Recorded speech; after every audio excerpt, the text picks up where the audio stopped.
Hello बच्चों, आज की इस वीडियो में हम देखने वाले हैं क्लास 7th के मैथ्स का चैप्टर नंबर 4 की एक्सरसाइज 4.2 प्रश्नावली 4.2। इसे पिछले वाले वीडियो में हमने प्रश्नावली 4.2 का पार्ट फर्स्ट मतलब पहला क्वेश्चन और दूसरा क्वेश्चन है वो देख लिया है। यदि आपने वीडियो नहीं देखा है तो डिस्क्रिप्शन में लिंक दिया गया है, वहाँ से आप वीडियो देख सकते हो। इसी के साथ यदि आप इस चैनल पर नए हो तो वीडियो को लाइक और चैनल को सब्सक्राइब कीजिए ताकि आने वाली वीडियोज़ का नोटिफिकेशन आपको मिल सके। तो बिना टाइम वेस्ट किए हुए स्टार्ट करते हैं। आज के लिए प्रश्न संख्या 3। प्रश्न संख्या 3 है, चर को पृथक करने के लिए जो आप चरण का प्रयोग कर रहे हैं उसे बताइए और फिर समीकरण को क्या करना है, हल करना है। कल भी सेम हमने इसे क्वेश्चन किए थे, चर को पृथक करने वाला चरण बताया था, उसके बाद में समीकरण को हल किया था। लेकिन आज और पहले वाली वीडियो के जो प्रश्न संख्या 1 और 2 है उसमें अंतर क्या है, उसमें प्लस और माइनस के क्वेश्चन थे और इसमें क्या है, उसमें जो प्रश्न संख्या 1 और 2 है उसमें प्लस माइनस गुणा और भाग तीनों के प्रश्न, चारों के प्रश्न थे। आज वाले में प्लस माइनस गुणा भाग सभी को एक साथ एक के प्रश्न में दिया गया है। वहाँ पर अलग अलग दे रखा था, यहाँ पर बिल्कुल क्या है, एक साथ दे रखा है। जैसे हम प्रश्न संख्या 1 की बात करें तो यहाँ पर एक गुणा भी दे रखा है, माइनस भी दे रखा है, इसमें गुणा भी दे रखा है, प्लस भी दे रखा है। इसमें देखिए गुणा भाग सभी दे रखे हैं। तो इस प्रकार आज हमें इस प्रश्न को किस प्रकार हल करना है, तो देखिए सबसे पहले ए नंबर को लिख लेते हैं। समीकरण ए है यहाँ पर 3n-2 और बराबर में कितना दे रखा है, 46। आपको क्या करना है, यहाँ पर सबसे पहले जो चर वैल्यू है उसको रखना है। जैसे यहाँ पर चर वैल्यू है 3n, तो 3n के साथ में माइनस का 2 है। सबसे पहले इसको प्लस और माइनस वाले को हटाना है। तो -2 को कैसे हटा सकते हैं, तो लिखेंगे दोनों पक्षों में 2 जोड़ने पर अब दोनों पक्षों में 2 जोड़ेंगे तो क्या लिखेंगे, इसको 3n-2, ये तो ऊपर है वैसा का वैसा आ गया। इसके बाद में इधर भी +2 कर देंगे और बराबर की जगह बराबर 46 ऊपर है वैसा का वैसा, और इधर भी प्लस का कितना कर देंगे, 2। यहाँ से 2 से 2 कैंसिल हो गया। अब क्या बचा इधर, 3n और बराबर में 46 और 2 कितने हो गए, 48। अब ये क्वेश्चन हमने कल किया था, 3n बराबर 48। अब आपको यहाँ से 3 को भी हटाना है तो क्या लिखेंगे, दोनों पक्षों में 3 का भाग देने पर, दोनों पक्षों में 3 का भाग देने पर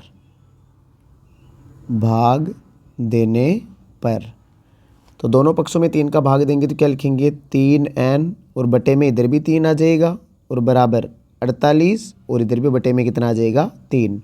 3 से 3 कैंसिल हो जाएगा, क्या बचेगा, n, और 48 में 3 का भाग लगाएंगे तो कितना आ जाएगा, 16×3=48 होता है। तो जब 48 में 3 का भाग लगाते हैं तो आंसर कितना आता है, 16। तो ये समीकरण का, ये तो चर को पृथक करने वाले चरण हो गए ऊपर वाले, और फिर समीकरण को हल किया तो आंसर आ गया n का मान 16। अब आगे देखते हैं प्रश्न संख्या 2 इसका, बी नंबर 5m+7 और बराबर में कितना दे रखा है, 17। अब पहले +7 को हटाना है तो दोनों तरफ क्या लिखेंगे, दोनों पक्षों में से 7 घटाने पर, 7 घटाएंगे तभी तो प्लस का 7 वो हटेगा यहाँ से, तो क्या हो जाएगा, 5m+7 -7 कर देंगे और बराबर 17 माइनस भी क्या कर देंगे, 7।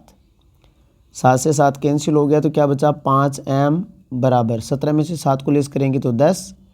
अब हमें इस 5 को हटाना है तो 5 गुणा में और गुणा वाली संख्या को भाग देकर हटा सकते हैं। तो लिखेंगे दोनों पक्षों में 5 का भाग देने पर तो क्या लिखेंगे, 5m/5 लिख देंगे इधर भी, और उधर क्या आ जाएगा, 10/5। 5 से 5 कैंसिल हो गया, क्या बचा, m बराबर में 10 में 5 का भाग लगाएंगे तो कितना आ जाएगा, 2। तो यहाँ से हमें m का मान कितना मिला, 2। तो इसी प्रकार आपको आगे के क्वेश्चनों को भी क्या करना है, सेम इसी तरीके से हल करना है।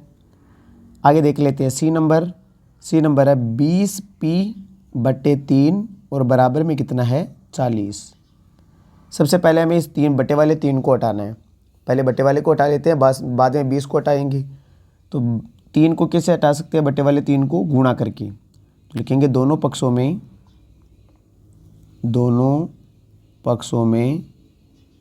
3 का गुणा करने पर अब 3 का गुणा करेंगे तो ऊपर आ जाएगा 20p/3, ये है वैसा का वैसा, इसको भी इधर 3 से गुणा कर देते हैं और 40 को भी 3 से क्या कर देते हैं, गुणा। जो काम आप राइट साइड कर रहे हो वही काम आपको लेफ्ट साइड करना है। 3 से 3 कैंसिल हो गया, क्या बचा इधर 20p और बराबर में उधर क्या आ जाएगा 40 को 3 से गुणा करेंगे तो 120। अब 20 को हटाना है, 20 गुणा में है तो क्या लगाएंगे, भाग। तो लिखेंगे दोनों पक्षों में 20 का भाग देने पर अब 20 का भाग देंगे तो क्या हो जाएगा, इधर 20p/20 आ जाएगा और बराबर 120 के बटे में भी कितना आ जाएगा 20। 20 से 20 कैंसिल हो गया, p का मान निकालने के लिए 0 से 0 कट गया, 12 में 2 का भाग लगाएंगे तो कितना आ जाएगा 6। तो यहाँ से हमें p का मान कितना मिल गया है, 6 प्राप्त हुआ है। अब देखते हैं आगे डी नंबर है 3p/10 बराबर 6, 3p/10। तो यहाँ डी नंबर है 3p/10 और बराबर में कितना 6। ये क्वेश्चन सेम है, सी और डी दोनों सेम है। तो मैं आपको इसमें थ्योरी नहीं लिखवा रहा, पहले 10 का भाग लगाएंगे तो पहले तो 10 का क्या देंगे इसमें भाग।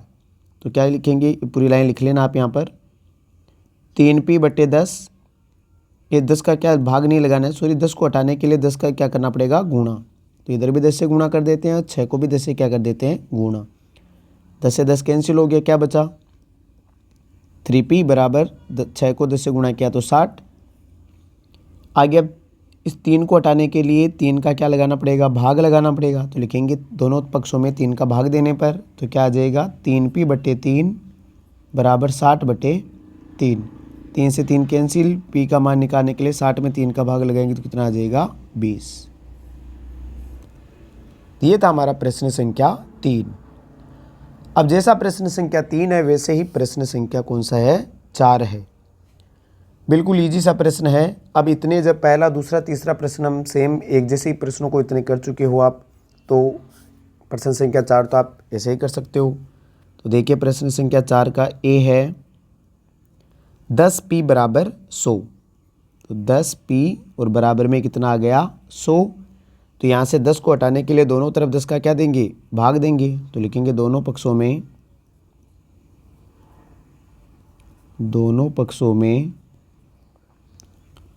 10 का भाग देने पर, दोनों पक्षों में 10 का भाग देने पर।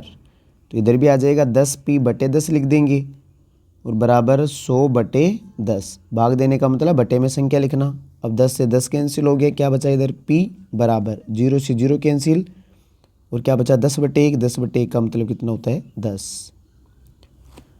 आगे बी नंबर देखते हैं 10p+10 और बराबर में कितना है 100। सबसे पहले हमें प्लस और माइनस वाली संख्या को हटाना है, तो यहाँ से +10 को हटाना पड़ेगा पहले। +10 को हम कैसे हटा सकते हैं, तो -10 द्वारा। तो लिखेंगे दोनों पक्षों में से 10 घटाने पर तो क्या लिखेंगे 10p+10, इधर भी -10 कर देते हैं और 100 की तरफ भी क्या कर देते हैं -10। 10 से 10 कैंसिल, क्या बचा 10p। 10p बराबर कितना आ जाएगा 90। अब 10 को हटाने के लिए दोनों तरफ क्या लगाएं, 10 का क्या लगाएं, भाग। 10 का भाग देने पर, या पूरी लाइन लिख लेना यहाँ पर। तो क्या आ जाएगा 10p/10 हो जाएगा और बराबर 90 के बटे में भी कितना आ जाएगा 10। 10 से 10 कैंसिल, 0 से 0 कैंसिल, तो p का मान सीधा सीधा ही कितना प्राप्त हो गया 9। तो ये था पहला और दूसरा प्रश्न।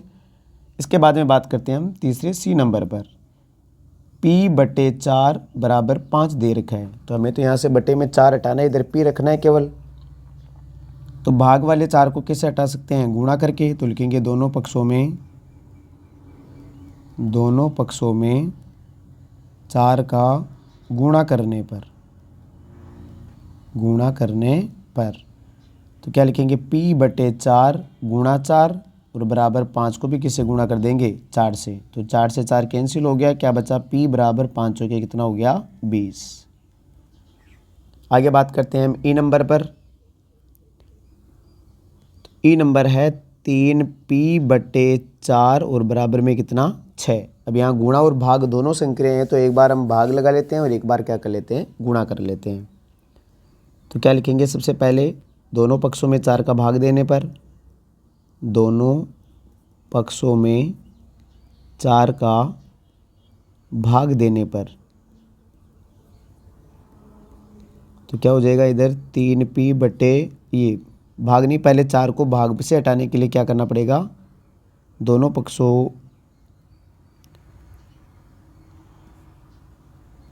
को 4 से गुणा करने पर, क्या करने पर, गुणा करना है पहले, तभी तो भाग वाला हटेगा, गुणा करने पर।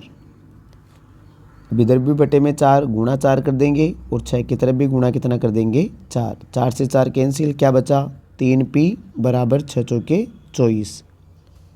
अब इस 3 को हटाने के लिए 3 गुणा में है, तो गुणा के लिए क्या करना पड़ेगा, भाग देना पड़ेगा। तो लिखेंगे दोनों पक्षों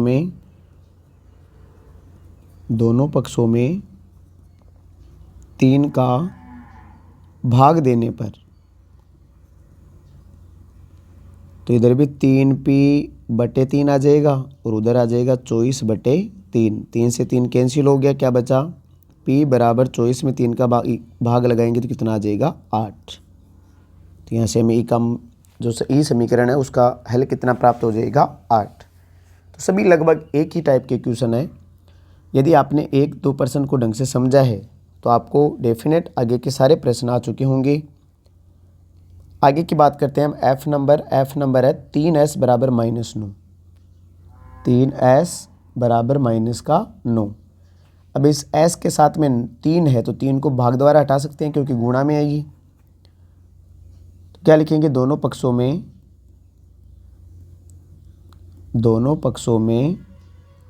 3 का भाग देने पर, तो 3s/3 और बराबर में -9 कितना आ जाएगा 3। 3 से 3 कैंसिल, क्या बचा s = 9 में 3 का भाग लगाएंगे तो कितना आएगा 3 और साथ में माइनस का निशान है तो क्या आ जाएगा -3। तो यहाँ से s का मान कितना प्राप्त हो गया -3। आगे बात करते हैं हम f के बाद में g नंबर। g है 3s + 12 = 0। 3s + 12 बराबर कितना है 0। पहले +12 को हटाने के लिए दोनों तरफ क्या करना पड़ेगा, 12 घटाने पर, तो लिखेंगे दोनों पक्षों में से 12 घटाने पर। अब पूरी लाइन लिखने ला आप, क्योंकि एक एक लाइन लिखते हुए ऐसा अजीब सा लगता है कि एक एक लाइन बार बार लिख रहे हैं। तो आप पे ये क्वेश्चन अब इतने हैं, क्वेश्चन 4 क्वेश्चन देकर भी एक क्वेश्चन को समझा जा सकता है कि किस प्रकार ये होगा, लेकिन इसमें क्वेश्चन ज़्यादा दे दिए। तो यहाँ से क्या हो जाएगा 3s + 12 और -12 कर देंगे बराबर 0 को भी उधर क्या कर देंगे -12। तो 12 से 12 कैंसिल, क्या बचा 3s = 0 में से 12 घटाएंगे तो -12 आएगा। अब 3 को हटाने के लिए दोनों तरफ क्या करना पड़ेगा, ये 3 का क्या लगाना पड़ेगा, भाग लगाना पड़ेगा। तो ये लाइन लिख लेना आप, दोनों पक्षों में 3 का भाग देने पर, तो क्या हो जाएगा 3s/3 और बराबर 12/3। 3 से 3 कैंसिल, क्या बचा इधर s = 4। 12 में 3 का भाग लगाएंगे तो कितना आ जाएगा 4। अब बात करते हैं हम h नंबर की। h नंबर है हमारे पास 3s = 0। 3s = 0। h नंबर पर क्या दे रखा है 3s = 0। अब 3 गुणा में है तो कैसे हटा सकते हैं, तो लिखेंगे दोनों पक्षों में भाग द्वारा हटा सकते हैं। दोनों पक्षों में 3 का भाग देने पर, तो क्या लिखेंगे इधर 3s/3 और बराबर 0 में भी किसका भाग लगा देंगे 3 का। तो 3 से 3 कैंसिल हो जाएगा, क्या बचेगा s = 0 में किसी भी संख्या का भाग लगाते हैं तो आंसर हमेशा क्या आता है 0। जब ऊपर 0 आ जाए, नीचे कोई संख्या आ जाए तो हमेशा आंसर 0 आएगा। इसके बाद में बात करते हैं h के बाद में i नंबर। i नंबर पर है 2p = 6। ये 2q = 6, तो लिख लेते हैं 2q = 6। अब 2 को हटा सकते हैं भाग द्वारा, तो लिखेंगे दोनों पक्षों में 2 का क्या देने पर, भाग देने पर। तो 2q/2 बराबर 6/2 हो जाएगा। 2 से 2 कैंसिल, q बराबर कितना आ जाएगा, 6। ये 6 में 2 का भाग लगाएंगे तो कितना आ जाएगा, 3। इसके बाद में जे नंबर की बात करें तो यह आ जाएगा 2q - 6 बराबर 0।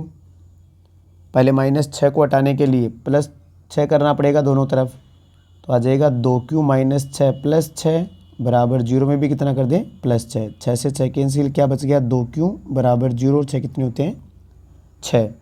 अब 2 को हटाने के लिए दोनों तरफ 2 का क्या लगा दें, भाग देने पर, तो यह आ जाएगा 2q/2 बराबर 6/2। 2 से 2 कैंसिल, q का मान 6 में 2 का भाग लगाएंगे तो कितना आ जाएगा, 3। तो ये हो गया जे नंबर। अब बात करते हैं के। 2q + 6 क्या है, 2q + 6। ये सभी एक ही क्वेश्चन है। करते करते ऐसे लग रहा है कि पता नहीं एक ही पर्सन को कितनी बार कर रहे हैं हम। अब यहाँ से पहले +6 को हटाने के लिए -6 करना पड़ेगा, तो सीधे लिख रहे हैं अब 2q + 6 - 6 और बराबर 0 में से भी 6। 6 से 6 कैंसिल, क्या बच गया, 2q बराबर -6 बच गया। अब इस 2 को हटाने के लिए भाग देना पड़ेगा। इधर तो -6 किया है यहाँ पर तो, और यहाँ पर 2 का भाग देंगे तो क्या आ जाएगा, 2q/2 बराबर -6/2। 2 से 2 कैंसिल हो जाएगा, q बराबर कितना बच जाएगा, -3। इसके बाद में बात करते हैं हम एल नंबर की। एल नंबर पर है 2q + 6 और बराबर में कितना है, 12। तो पहले +6 को हटाने के लिए -6 करना पड़ेगा, तो 2q + 6 - 6 बराबर 12 - 6। 6 से 6 कैंसिल, क्या बच गया, 2q बराबर 6। अब इस 2 को हटाने के लिए दोनों में 2 का भाग दे देंगे, तो q बराबर कितना प्राप्त हो जाएगा, 3। तो ये था हमारा प्रश्न संख्या 4 और प्रश्नावली 4.2। सभी एक जैसे क्वेश्चन, जोड़ संक्रिया, घटाव संक्रिया, गुणा संक्रिया और भाग संक्रिया। यदि जोड़ आ जाए तो दोनों तरफ माइनस कर दो, माइनस आ जाए तो दोनों तरफ जोड़ कर दो, गुणा आ जाए तो दोनों तरफ भाग कर दो, और भाग वाली संख्या मतलब बटे वाली संख्या आ जाए तो दोनों तरफ गुणा कर दो। मतलब प्रतिलोम संक्रिया लगानी है, जोड़ की बाकी, बाकी का जोड़, गुणा का भाग, भाग का गुणा। वीडियो अच्छा लगा तो वीडियो को लाइक और चैनल को सब्सक्राइब कीजिए। साथ ही वीडियो को लास्ट तक देखने के लिए धन्यवाद।